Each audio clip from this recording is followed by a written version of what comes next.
तपाई यतिखेर हेर्दै हुनुहुन्छ त्रिशुली खबर टिभी। 24 घण्टा ताजा खबरको लागि हाम्रो च्यानललाई सब्स्क्राइब गर्नुहोला, नजिक रहेको बेल आइकन दबाई हामीसँग जोडिनुहोला।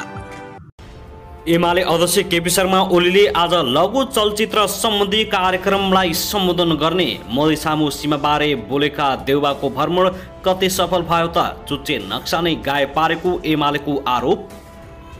आगामी 30 वैशाखमा हुने निर्वाचनको मतपत्रमा पहिलो नम्बरमा चुनाव चिन्ह सूर्य रहने यस्तो छ कारण 40 बुधे माग लैजाने र बुझ्ने मिलेका छन्। एमाले निर्वाचनमा एक्लै जान्छ, विष्णु पौडेलको भनाई। फ्ल्यासब्याकमा कांग्रेस र नेकपा माओवादी केन्द्रको गठबन्धन कांग्रेसलाई मालामाल, माओवादी मारमा जसपा बिना नुवाकोटमा बस्यो सत्तारूढ गठबन्धनको बैठक। डा बाबुराम भट्टराईले भने स्वीकार्य हुने छैन। माओवादीका अध्यक्ष प्रचण्ड भन्छन् मलाई ओलीसँग अझै पनि डर लाग्छ। केन्द्रीय स्तरका नेता गाउँ गाउँमा सक्रिय, पार्टी परिवर्तनमा व्यस्त स्थानीय नेताहरू। मतपत्रमा दलीय रोल क्रम सूर्य पहिलो, रुख दोस्रो। र एकाएक आयो भर्खरै निकै दुःखद खबर। ग्यास विस्फोट हुँदा 3 बालबालिकाको घटना स्थलमै मृत्यु, 1 जना गम्भीर घाइते। अब हेर्नुहोस् पूरा समाचार।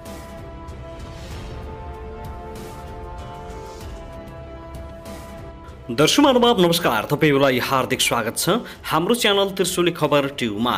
यदि हाम्रो च्यानललाई अहिलेसम्म सब्स्क्राइब गर्नुभएको छैन भने सब्स्क्राइब गरी नजिक रहेको बेल आइकन दबाई हामीसँग जोडिनुहोला। दर्शकवृन्द, सदा चाहिँ आज पनि हामी तपाईहरुमाझ निकै महत्त्वपूर्ण खबरका साथ उपस्थित भइसकेका छौं। यो भिडियोलाई अन्तिमसम्म हेरी हामीले साथ दिनुहोला। दर्शकवृन्द, हाम्रो मेहनतको लागि एउटा सानो लाइक गर्न भनी नभुल्नुहोला। कहाँदेखि हेर्दै हुनुहुन्छ, के भन्न चाहनुहुन्छ, तपाईको मनमा लागेका प्रतिक्रिया अवश्य पनि कमेन्ट गर्न नभुल्नुहोला।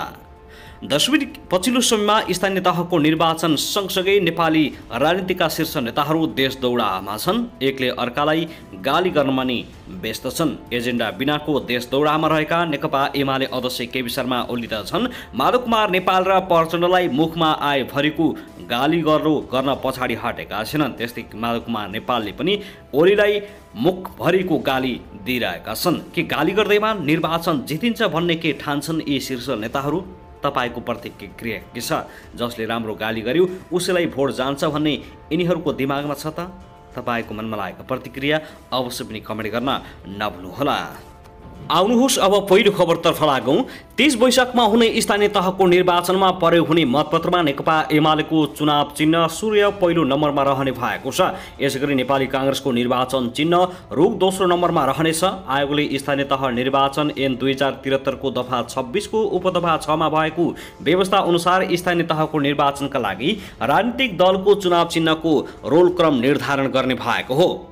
सो दफाको उपदफा 6 मा निर्वाचन चिन्ह मतपत्रमा समावेश गर्दा त्यस्तो दलले तत्काल अगाडि बढा भएको प्रतिनिधि सभाको निर्वाचनमा समानुपातिक निर्वाचन प्रणालीतर्फ प्राप्त गरेको मत संख्याको आधारमा समावेश गरिनेछ उल्लेख गरिएको छ। सो कानून अनुसार मतपत्रमा नेकपा एमालेको चुनाव चिन्ह सूर्य पहिलो, कांग्रेसको रुख दोस्रो, नेकपा माओवादी केन्द्रको गोलाकार भित्र हँसिया हतौडा तेस्रो, जसपाको ढल्केको छाता चौथो, लोकतान्त्रिक समाजवादी पार्टी लोसपाको साइकल पाँचौं र नेकपा एकीकृत समाजवादीको चुनाव चिन्ह कलम 6औं नम्बरमा रहने भएको हो। यी 6 दल राष्ट्रिय मान्यता प्राप्त पार्टी हुन्।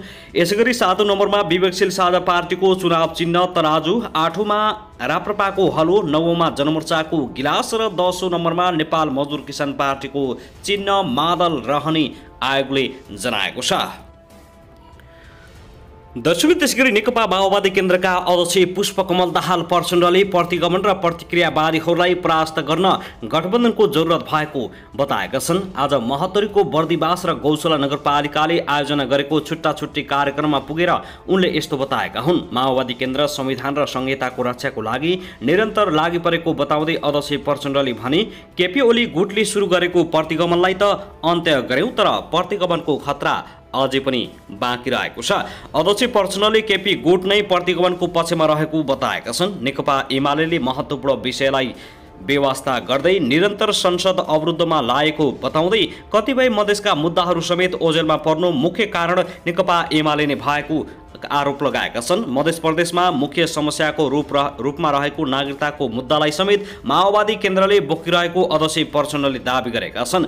अध्यादेश मार्फत नागरिकताको मुद्दा टुङ्गाउन प्रधानमन्त्री शेरबहादुर देउवासँग पटक पटक छलफल भएको बताउँदै सकेसम्म चाँडै टुङ्गाउनेतर्फ उन्मुख भइरहेको आश्वासन दिएका छन्। अहिले देशमा माओवादीको नीति अनुरूप संघीयता कार्यान्वयन भइरहेको बताउँदै भने जसको नीति त्यसको नेतृत्व नहुँदा तपाईहरूलाई अचम्म लागेको होला, तर संविधान रक्षाको लागि जस्तोसुकै त्याग गर्न पनि तयार छौँ। प्रतिगमन र प्रतिक्रियावादीहरूलाई परास्त गर्न माओवादीले थुप्रै प्रधानमन्त्री बनाउन सक्ने अध्यक्ष प्रचण्डले बताएका हुन्। प्रतिगमनकारीहरू अझै माओवादीलाई सिद्धाउन लागि परेको बताउँदै उनले भने जनयुद्धको बेला पनि कसैले बैलगाडा चढेर अमेरिका जानु र गणतन्त्र स्थापना हुनु उस्तै भएको बताउँथे, तर गणतन्त्र ल्याउने पार्टी नै माओवादी हो। दर्शकबिन, त्यसगरी प्रधानमन्त्री शेरबहादुर देउवाको भारत भ्रमण नेपालले गत वर्षको जेठमा कालापानी, लिपुलेक र लिम्पियाधुरा समेटेर नयाँ राजनीतिक नक्सा जारी गरेपछिको पहिलो उच्चस्तरीय भ्रमण भएको छ। यसअघि न त भारतबाट कुनै उच्चस्तरीय भ्रमण भएको थियो न त नेपालबाट नै। त्यसैले यो भ्रमणमा सीमा सम्बन्धी छलफल र त्यसको समाधानको बाटो पहिल्यै नै अपेक्षा राखिएको थियो, तर प्रधानमन्त्री शेरबहादुर देउवा र उहाँका समक्ष नरेन्द्र मोदीबीचको एकल र द्विपक्षीय दुवै वार्तामा यस विषयमा खासै छलफल भएको छैन। प्रधानमन्त्रीको भारत भ्रमण अघि कूटनीतिज्ञहरूले यो विषयमा छलफल अगाडि बढाउन सुझाव दिएका थिए, तर प्रधानमन्त्री शेरबहादुर देउवाले यस विषयलाई खासै प्राथमिकता दिएनन्। नयाँ दिल्लीको हैदराबाद हाउसमा शनिबार द्विपक्षीय वार्तापछि आयोजित संयुक्त पत्रकार सम्मेलनमा प्रधानमन्त्री देउवाले आफ्ना समक्ष भारतका प्रधानमन्त्री नरेन्द्र मोदीलाई आफूले स्थापित संयन्त्र मार्फत सीमा समस्या समाधानका लागि आग्रह गरेको बताएका थिए, तर भारतीय विदेश मन्त्रालयले जारी गरेको प्रेस विज्ञप्तिमा उक्त विषय नै समावेश गरिएको छैन। भारतले एकतर्फी रूपमा गत वैशाखमा नेपाली भूमि लिपुलेक हुँदै चीनको मानव सरोवर जोड्ने सडक निर्माण गरी उद्घाटन गरेपछि परराष्ट्र मन्त्रालयले विज्ञप्ति जारी गरी भारतको उक्त कार्यप्रति खेद व्यक्त गर्दै महाकाली नदी पूर्व क्षेत्र नेपाली भूभाग रहेको सुगौली सन्धिमै स्पष्ट रहेको जनाएको थियो। त्यति मात्र होइन, भारतले विक्रमसम्म 2076 को कार्तिकमा जारी गरेको आफ्नो नयाँ राजनीतिक नक्सामा पनि लिम्पियाधुरा, कालापानी र लिपुलेक लगायत नेपाली भूमि समावेश गरेको थियो। त्यसैको प्रतिक्रिया स्वरूप तत्कालीन प्रधानमन्त्री केपी शर्मा ओली नेतृत्वको सरकारले गत जेठमा 335 वर्ग किलोमिटर क्षेत्रफलको लिपुलेक, कालापानी र लिम्पियाधुरालाई समेटेर नेपालको नयाँ राजनीतिक नक्सा जारी गरेको थियो।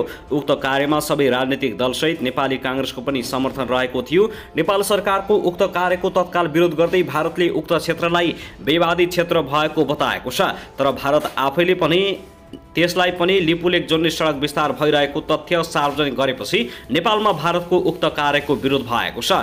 त्यसै त नेपालले पटक पटक सीमा विवाद समाधानका लागि उच्चस्तरीय बैठक बस्न आग्रह गरे तापनि भारतले आलटाल गर्दै आएको पृष्ठभूमिमा प्रधानमन्त्री देउवाको यो भ्रमणले सोही विषयलाई वार्ताको टेबुल ल्याउने अपेक्षा राखिएको थियो।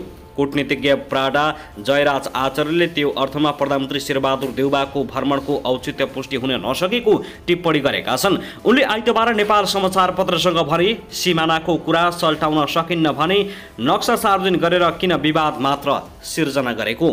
सुगौली सन्धिमा गुमाएका केही भूभाग सन् 1860 मा कूटनीतिक माध्यमबाट नै फिर्ता ल्याइएको जिकिर गर्दै उनले भने सीमा समस्या युद्ध या वार्ताबाट मात्रै समाधान हुन्छ, युद्ध गर्ने परिस्थिति छैन, वार्तालाई प्राथमिकतामै राखिँदैन भने कसरी हुन्छ समस्या समाधान। नेपालको भारतसँग व्यापार घाटा 10 अर्ब रुपियाँ भन्दा बढी भएको जिकिर गर्दै उनले व्यापार घाटा कम गर्ने ठोस कार्यक्रम ल्याइनु पर्नेमा पनि जोड दिएका छन्।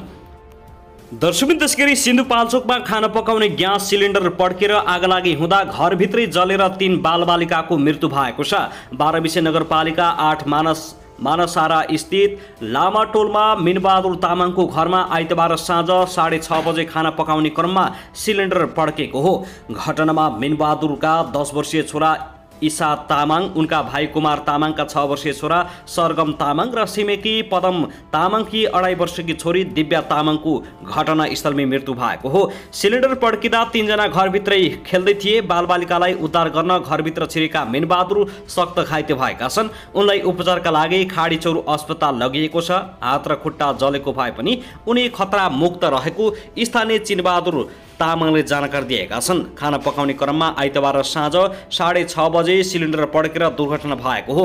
3 दिनदेखि नै सिलिन्डरबाट ग्यास लिक भएको रहेछ, तर गाउँघरमा त्यस सम्बन्धी सचेतना दिने कोही नहुँदा दुर्घटना निम्तियो। घटनास्थल पुगेका इलाका प्रहरी कार्यालय 12 का इन्सपेक्टर देवेन्द्र शाहले बताएका छन्।